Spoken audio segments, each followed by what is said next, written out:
Hello tout le monde et bienvenue dans Recréer TensorFlow. Alors là, on est au bout de notre expérimentation. On est passé d'un code comme ceci. Vous voyez la partie forward, les calculs de l'erreur c'était comme ceci, calcul de dérivée c'était comme ceci et c'est difficile à étendre. Donc on s'est assis, on a réfléchi, on a vu des similarités, on a des boîtes simples, des boîtes paramétrées comme le produit matriciel et l'ajout du biais. On a vu qu'on avait des couches qui se répétaient. Donc, on a ce pattern-là qui se répétait. On a créé les couches, on a créé notre modèle et on a même entraîné. Donc, maintenant, on va l'essayer sur de réelles données et voici ce qu'on obtient est vraiment intéressant. Donc, on va l'appliquer au Boston Dataset. Et donc, je vais le copier tout ce code-là. Test du code final sur le Boston Dataset. Donc, sur le Boston Dataset. Donc, voilà le code. Donc, on a, alors, pour le contexte, c'est des données réelles, ok, des caractéristiques de maison, 13 caractéristiques et le prix des maisons. Et donc, du coup, nous allons, on a notre iString.shape, ok. Alors, je vais mettre également le ytrain.shape pour qu'on puisse voir. ytrain.shape aussi à côté. Et on a les données de validation, c'est-à-dire on va essayer de voir la performance sur isTest, et yTest.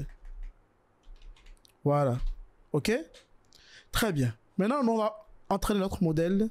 On va d'abord commencer par un modèle très simple. OK? On va commencer par un modèle vraiment très simple. Alors je vais copier le code qu'on avait déjà fait ici, par exemple. On va l'adapter. OK. Alors, on va essayer. Alors, je vais écrire ici. On va d'abord essayer une régression linéaire simple. Donc, je vais appeler ceci régression linéaire simple. OK. Donc, une régression linéaire simple, c'est qu'on n'a qu'une seule couche. Donc, les layers là, c'est une seule couche et donc du coup, il faut qu'on ait un seul neurone pour faire la prédiction directement, pas d'activation. Voilà. Et donc du coup, on peut enlever ceci. Voilà. Très bien. Et je ferme ceci. Voilà. Donc là, on a une seule couche. OK? Une seule couche et on entraîne sur isTrain et yTrain. Donc c'est ça ici. Et on va tester sur isTest et yTest. J'espère qu'on va avoir un résultat pas mal. Alors, allons-y. OK. Ouh là là, le loss a grandi, hein. On est passé de 712 à 2 à la puissance 10 puissance 22. Bien que le line rate est un peu trop, je le réduis. Et maintenant, on va y aller. Voilà, là, on a un loss qui réduit. Donc, on va entraîner un peu plus longtemps, disons peut-être 30 époques. Voilà, on a un loss qui descend vraiment. Et on peut voir que le val loss descend aussi. Peut-être que c'est trop petit. On va prendre ce loss là. Voilà, ça c'est bien. Ça c'est bien. On est passé de 712 à 26. Et le MSE ici, c'est 26 également, 26,41. Donc c'est pas mal. On a une régression linéaire simple. Donc ce que nous allons faire... on peut afficher la courbe de... On peut afficher la courbe d'apprentissage. Ah, ça, j'aimerais bien faire ça. Donc, on va faire import matplotlib. Alors, je pense qu'on avait déjà un code pour ça. Hein? On avait déjà un code pour ça. C'est ça ici. Alors, ce code-là, je pense que c'est ça. Alors, ce code-là, on va le transformer en fonction pour qu'il reçoive en entrée. Pour qu'il reçoive en entrée le history, ce H-là. Parce que ce H-là, regardez, ce H, c'est un dictionnaire et il y a le loss à l'intérieur, vous voyez. Ah, c'est une liste directement. Alors, je vais aller voir dans la classe modèle. Quand la fonction fit, on a self history append loss. Et ok, oui. Alors, maintenant, il nous faut deux éléments. Il nous faut le loss et le val loss qu'on va sauvegarder. Dans ce cas, on va créer plutôt ici, on va créer plutôt un dictionnaire.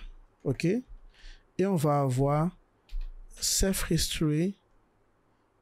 On va avoir, je vais créer loss comme ceci, qui sera une liste vide pour le moment. Donc, c'est self history loss, comme ça, on fait append.